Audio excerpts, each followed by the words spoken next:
ನಮಸ್ಕಾರ ಸ್ನೇಹಿತರೆ, ನಮ್ಮ ಚಾನಲ್ಗೆ ಸ್ವಾಗತ. ಇಂದು ನಾವು ತುಮಕೂರು ಜಿಲ್ಲೆಯ ಅತಿ ಪ್ರಸಿದ್ಧ, ಅತಿ ಪವಿತ್ರವಾದ ಮತ್ತು ಪ್ರಕೃತಿ ಸೌಂದರ್ಯದ ಸಂಕೇತವಾದ ದೇವರಾಯನ ದುರ್ಗ ಬೆಟ್ಟಗಳ ಇತಿಹಾಸದ ಪ್ರಯಾಣಕ್ಕೆ ಹೊರಡುತ್ತಿದ್ದೇವೆ. ಪರಿಚಯ: ತುಮಕೂರಿನಿಂದ ಸುಮಾರು 15 ಕಿಲೋಮೀಟರ್ ದೂರದಲ್ಲಿರುವ ಈ ಬೆಟ್ಟಗಳನ್ನು ಮೊದಲು ಜಂಜೀರಾ ದುರ್ಗ ಎಂದು ಕರೆಯಲಾಗುತ್ತಿತ್ತು. ಆದರೆ ವಿಜಯನಗರ ಸಾಮ್ರಾಜ್ಯದ ಪ್ರಸಿದ್ಧ ಅರಸರಾದ ದೇವರಾಯರು ಈ ಬೆಟ್ಟವನ್ನು ವಿಸ್ತರಿಸಿ ದುರ್ಗವಿರ್ಮಿಸಿ ಶಕ್ತಿಶಾಲಿ ಕೋಟೆಯನ್ನಾಗಿ ಮಾಡಿದ ಕಾರಣ ನಂತರದಲ್ಲಿ ಇದಕ್ಕೆ ದೇವರಾಯನ ದುರ್ಗ ಎಂಬ ಹೆಸರು ಬಂದಿದೆ. ಇತಿಹಾಸದ ಹಾದಿ. 1. ವಿಜಯನಗರ ಕಾಲ. ವಿಜಯನಗರ ಸಾಮ್ರಾಜ್ಯದ ಸಮಯದಲ್ಲಿ ಈ ಪ್ರದೇಶವು ಮಹತ್ವದ ಸೈನಿಕ ಸ್ಥಾನಮಾನ ಹೊಂದಿತ್ತು. ಶತ್ರುಗಳ ಆಕ್ರಮಣದಿಂದ ರಾಜ್ಯವನ್ನು ರಕ್ಷಿಸಲು ಅನುಕೂಲವಾಗಿರುವ ನೈಸರ್ಗಿಕ ಕೋಟೆಯಾಗಿ ಈ ಬೆಟ್ಟಗಳನ್ನು ಬಳಕೆ ಮಾಡಲಾಗುತ್ತಿತ್ತು. 2. ಮೈಸೂರು ಸಾಮ್ರಾಜ್ಯ.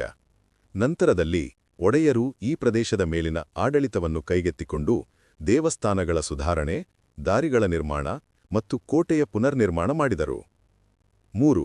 ಕಾಲಕ್ರಮೇಣ ಬ್ರಿಟಿಷರ ಆಳ್ವಿಕೆಗೆ ಬಂದ ನಂತರ ಕೋಟೆಯ ಪ್ರಾಮುಖ್ಯತೆ ಕಡಿಮೆಯಾದರೂ ದೇವಸ್ಥಾನ ಮತ್ತು ಅರಣ್ಯ ಪ್ರದೇಶದ ಧಾರ್ಮಿಕ ಪ್ರಕೃತಿ ಮಹತ್ವ ದಿನೇ ದಿನೇ ಹೆಚ್ಚುತ್ತಲೇ ಬಂದಿದೆ.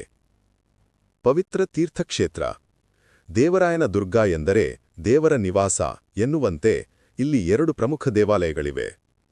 ಭೂಗ ಭೈರವೇಶ್ವರ ದೇವಸ್ಥಾನ, ಯೋಗ ನರಸಿಂಹಸ್ವಾಮಿ ದೇವಸ್ಥಾನ, ಬೆಟ್ಟದ ಮೇಲ್ಭಾಗ. ಇವು ನಾಲ್ವಡಿ ಕೃಷ್ಣರಾಜ ಒಡೆಯರು ಮತ್ತು ರಾಜಮನೆತನದ ಅನೇಕ ರಾಜರ ಆಶ್ರಯನಿಲ್ಲಿ ಅಭಿವೃದ್ಧಿ ಹೊಂದಿವೆ. ಜೀವನದ ಮೂಲ. ನದೀ ಮೂಲಗಳು. ಈ ಬೆಟ್ಟಗಳ ಅರಣ್ಯ ಪ್ರದೇಶವು ತುಮಕೂರು ಪ್ರದೇಶದ ಶಿವನ ಸಮುದ್ರ, ಹೇಮಾವತಿ, ಪೆನ್ನಾರ್ ಸೇರಿದಂತೆ ಹಲವು ನದಿಗಳ ಉಪನದಿಗಳ ಮೂಲಸ್ಥಾನವಾಗಿದೆ. ಅದಕ್ಕಾಗಿ ಅರಣ್ಯವನ್ನು ದೇವರ ಕಾಡು ಎಂದು ಜನರು ಗೌರವದಿಂದ ಕಾಪಾಡಿಕೊಂಡಿದ್ದಾರೆ. ಜೈವವೈವಿಧ್ಯ ಮತ್ತು ಅಭಯಾರಣ್ಯ. 1980ರಲ್ಲಿ ಇದನ್ನು ಜೈವವೈವಿಧ್ಯ ಸಂರಕ್ಷಿತ ಪ್ರದೇಶ ಎಂದು ಘೋಷಿಸಲಾಯಿತು. ಇಲ್ಲಿ ದಟ್ಟ ಅರಣ್ಯ, ಅಪರೂಪದ ಔಷಧಿ ಗಿಡಗಳು, ಜಿಂಕೆ, ಕರಡಿ, ನರಿ, ಅನೇಕ ಪಕ್ಷಿಗಳು ವಾಸಿಸುತ್ತವೆ. ಪರ್ವತಾರೋಹಕರು ಹಾಗೂ ನೈಸರ್ಗಿಕ ಸೌಂದರ್ಯವನ್ನು ಪ್ರೀತಿಸುವವರಿಗೆ ಇದು ಪರದಾಯಿಸಿನಂತಹ ಸ್ಥಳ. ಇಂದಿನ ದೇವರಾಯನ ದುರ್ಗ ಬೆಟ್ಟಗಳು.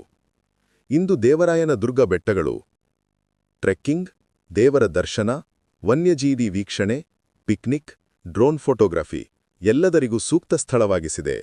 ಬೆಟ್ಟದ ಮೇಲೆ ಹಾರಾಡುವ ಮಂಜು, ಬೆಳಗಿನ ಸೂರ್ಯೋದಯ, ಸಂಜೆ ಸೂರ್ಯಾಸ್ತ ಇದನ್ನೆಲ್ಲ ನೋಡಿದರೆ ಯಾಕೆ ಜನರು ಇದನ್ನು ದೇವರ ದೇಗುಲ ಎಂದಂತೆ ಪೂಜಿಸುತ್ತಾರೋ ಅದು ಸ್ಪಷ್ಟವಾಗುತ್ತದೆ. ಇಂತೆಯೇ ಧಾರ್ಮಿಕ ಶಕ್ತಿ, ಇತಿಹಾಸದ ಗಾಂಭೀರ್ಯ ಮತ್ತು ಪ್ರಕೃತಿ ಸೌಂದರ್ಯದ ಸಂಯೋಜನೆಯೇ ದೇವರಾಯನ ದುರ್ಗ ಬೆಟ್ಟಗಳು. ವಿಡಿಯೋ ನಿಮಗೆ ಇಷ್ಟವಾದರೆ ಲೈಕ್ ಮಾಡಿ, ಶೇರ್ ಮಾಡಿ ಮತ್ತು